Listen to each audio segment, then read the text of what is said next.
Hi guys. তো আমরা এই মুহূর্তে আছি রাঁচিতে, আর রাঁচিতে আমরা দুজনে এখন সন্ধ্যাবেলা বেরিয়ে পড়ছি স্পেশাল পিৎজা খেতে। তো তোমাদের সাথে পুরো ব্লগটা শেয়ার করব আর কেমন লাগছে সেটা জানিও। আচ্ছা, ও হিল জুতো পরেছে তাই বলছে। যাই হোক, তোমাদের সাথে আমি পুরো ব্লগটা শেয়ার করব।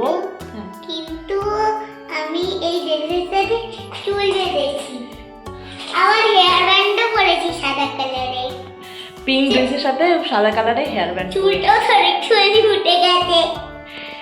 তো গাইস, আমরা স্পেশাল পিৎজা খেতে যাচ্ছি। তোমাদেরকে আমরা পুরো ব্লগটা শেয়ার করব। কেমন লাগছে সেটা জানিও। যদি ভিডিও ভালো লাগে লাইক শেয়ার কমেন্ট করে দিও। Thank you so much. Guys, এই মুহূর্তে আমরা বেরিয়ে পড়েছি, দেখো দুজনে মিলে আর হাঁটছি। এরপর যাব আমরা টোটো ধরবো। তার আগে আমার মেয়ে একটু বায়না করছিল লস্যি খাবে। আমার মেয়ে তো এই 3 মাস এখানে আসছে, মাঝে মাঝেই আমরা আসি এখানে রাঁচিতে ওর পাপার কাছে। আর আমার মেয়ে তো এখানে এসে হেভি বাংলা শিখে গেছে। তো দোকানদারকে বলছে যে ভাইয়া একটু লস্যি দিজিয়ে দুটো। তো যাই হোক, আমরা এই লস্যি খেতে খেতে এখন হাঁটছি, টোটো ধরবো।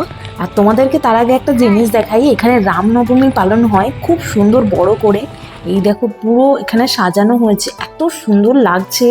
তো আমরা তো এটাই দেখতে দেখতে যাচ্ছিলাম, টোটো ধরবো। দেখো কি দারুণ লাগছে দেখতে। তো গাইজ, আমরা টোটোতে উঠে গেছি আর টোটো করে যাচ্ছি পিৎজা খেতে।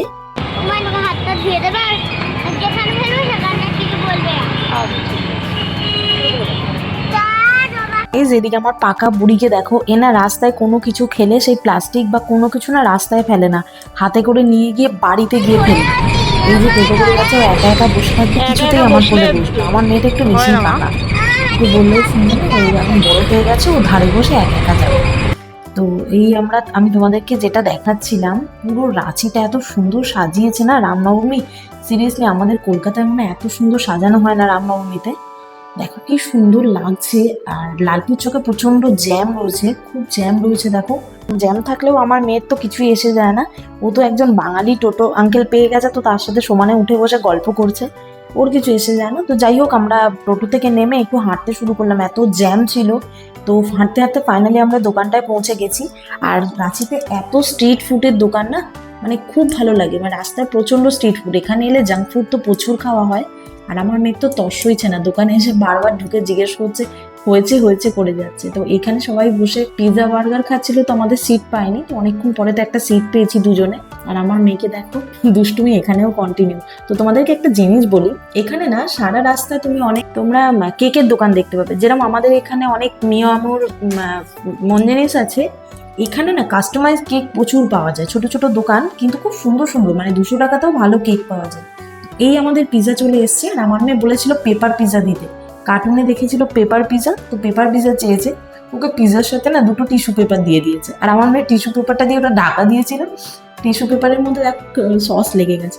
তো এ তো কিছুতেই খেতে চায় না, জিদ করে খাবার জন্য, কিন্তু খেতে পারে না। তো আমি ওকে না জোর করে খাওয়াচ্ছিলাম। দেখো, তো গাইস, আমাদের এখন পিৎজা খাওয়া হয়ে গেছে, আমরা এখন ফিরছি। আর সিরিয়াসলি খুব ঝাল ছিল, আমার মেয়েটা খেতেই পারেনি। তো যাই হোক, আমরা ফিরছি। আর লালপুর চকের এখানে যে মন্দিরটা আছে, দেখো এইখানটায় কি সুন্দর তলোয়ার খেলা হচ্ছিল। তো আমরা এখানে কিছুক্ষণ দাঁড়িয়ে দাঁড়িয়ে দেখলাম, ভালো লাগছিল দেখে।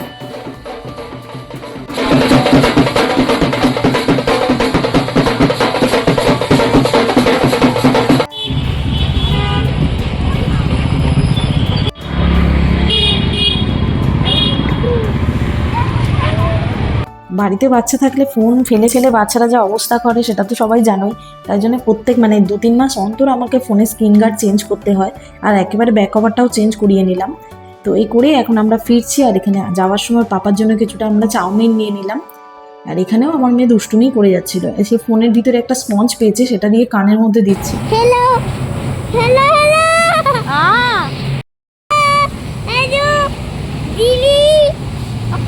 ভিডিওটা কেমন লাগলো অবশ্যই জানাবে। যদি ভালো লাগে একটা লাইক শেয়ার কমেন্ট করে দিও।